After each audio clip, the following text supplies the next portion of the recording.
이제는 찾아보기 힘들어진 대장간과 대장장의 모습, 그리고 그 길을 굳건하게 지키고 있는 한 고집쟁이가 있습니다. 오늘도 묵묵히 자신의 불씨를 지피고 있는 대장장이 박경환 씨의 이야기 지금 만나봅니다.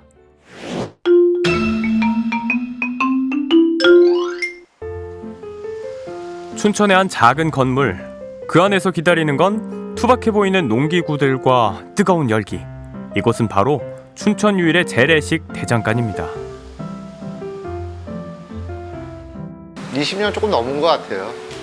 아버님 작업장 옆에 낚시점을 했어요, 96년도에.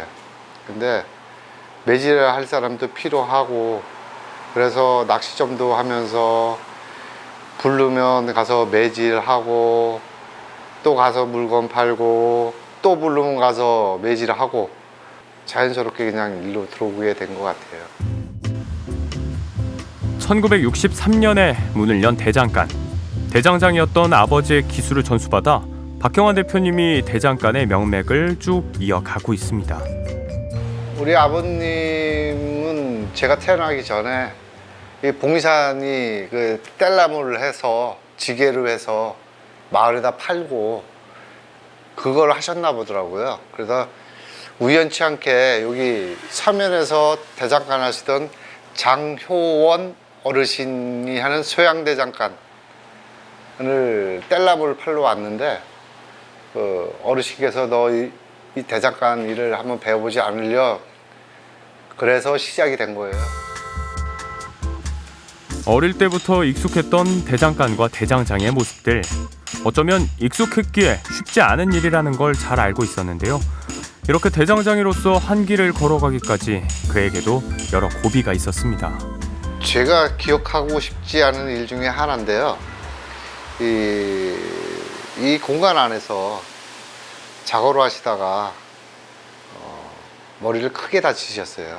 갑자기 5년 살다가 고생 하시다가 돌아가셨는데, 저도 대장간은 하고 싶지 않았어요. 그때 그 병원에 계실 때, 중환자에 계실 때 괴로우니까 저도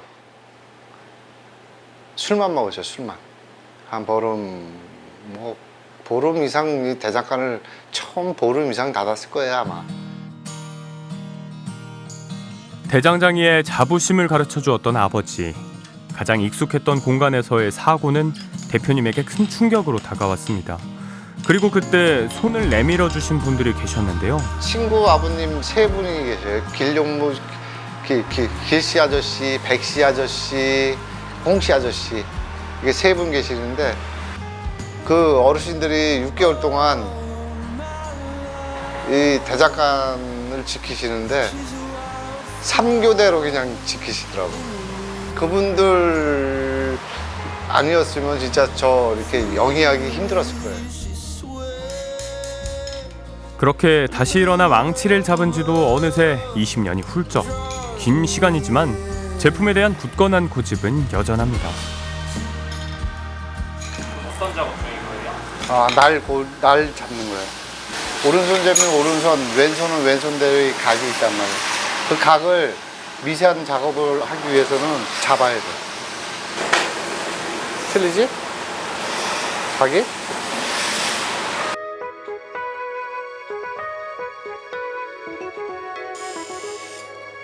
어느덧 대장장이로 살아온 지 20년이 넘었지만 여전히 아직도 모자람이 많다는 박경환 대장장이. 대장장이로서 그의 고집이 여실히 드러나는 부분이 아닌가 싶은데요. 작년에 만든 물건을 봤을 때, 지금 봤을 때는 창피하다는 생각이 들 때가 있어요. 그러면 계속 진행형이란 말이에요. 그러면 완성이라는 게 없어요.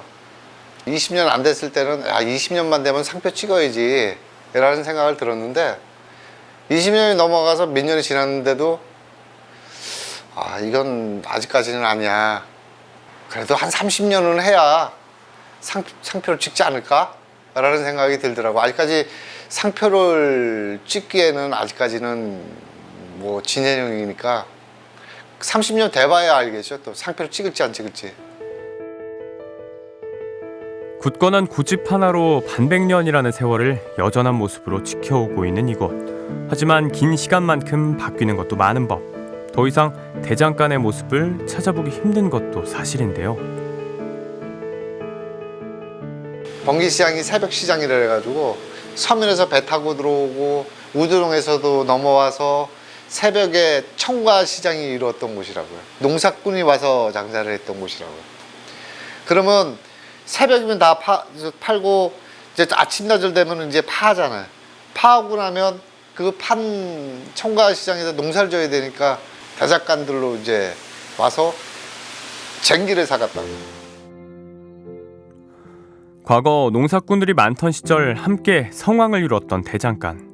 그러나 어느새 대량 생산과 중국산 수입품들에 밀려 진정한 대장간들의 모습은 물론 기술자들도 하나둘 사라져갔습니다. 춘천에 저희 집만 남은 것 같아요. 저희 집만 남은 것 같아가 아니라 저희 집만 남았어요. 우선 금전적인 면이 많겠죠. 노동하지. 얼굴에 시커먼 붙이고 있지. 일은 또 힘들지. 대장장이는 내가 만든 것이라는 자부심 하나면 행복한 사람이다 말하는 박경환 대장장이. 그 자부심 하나로 온 세월이기에 안타까움과 아쉬움은 더 커져갑니다. 그래서일까요? 대장간과 대장장이라는 근대 문화유산을 알리기 위해 여러 방면에서 노력하고 있는데요.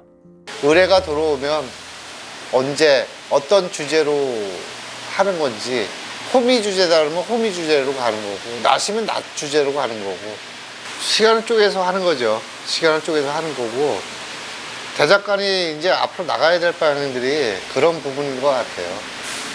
뭐 이 기본적인 일은 기본으로 깔고 가야 되고, 대작간이 좀 많이 좀 알려졌으면 하는 생각이 있어요. 대장장이로서의 피는 어쩔 수 없나 봅니다.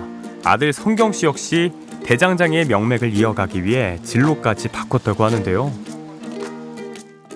솔직히 말해서 군대에서는 다 있잖아요. 그런 게 막 나가서 내가 뭘 하고 살아야 될지. 그래서 생각하다 보니까는 저도 이제 돈도 벌어야 되고 이제 하니까는 이제 저도 만약에 나중에 가정이 생긴다면 저도 돈 벌어서 제가 가정을 꾸려야 되는데 정확히 어떤 걸 할까 하다가 그래도 동생하고 저 둘 중에 만약에 한 명 정도는 그래도 가업을 이으면 좋을 것 같다 생각해가지고 그 두 개 때문에 했던 것 같아요.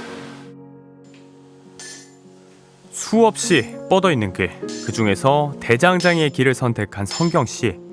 가업을 이을 새내기 대장장이 눈엔 대선배 대장장이 아버지는 어떤 모습일까요? 대장장이로서의 아버지는 그런 건 있는 것 같아요. 자기 일에 대한 자부심? 그 어렸을 때부터 아버지랑 대장간 전국의 대장간 찾아낸 여행을 했어요. 근데 다른 대장간들을 보면은 진짜 거의 없더라고요. 그 처음부터 그 새부터 시작해가지고 저렇게 물건을 하나 뽑아내는 제대로 된 대장간이 진짜 전국에 진짜 몇 개가 없어요. 대장간이라는 근대 문화유산의 명맥이 퇴색되지 않고 오래오래 유지되길 바란다는 박경환 대장장이. 그에게 이 공간은 어떤 의미이자 존재일까요? 뭐 아버님의 추억도 있고, 그다음에 손님들과의 추억도 있고, 요 근래 와서는 근대 문화유산을 지킨다는 그런 자부심도 있고, 대장장이라는 이름 하나를 내 가슴에 묻을 수 있을 만큼의 실력이 쌓이고, 남들이 봤을 때 박 대장 최고야 라는 그런 소리만 들으면 난 만족을 해요.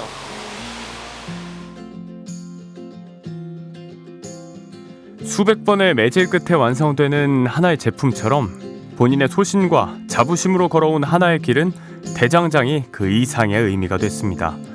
앞으로도 묵묵히 역사를 이어갈 박 대장의 꺼지지 않을 불씨 늘 응원하겠습니다.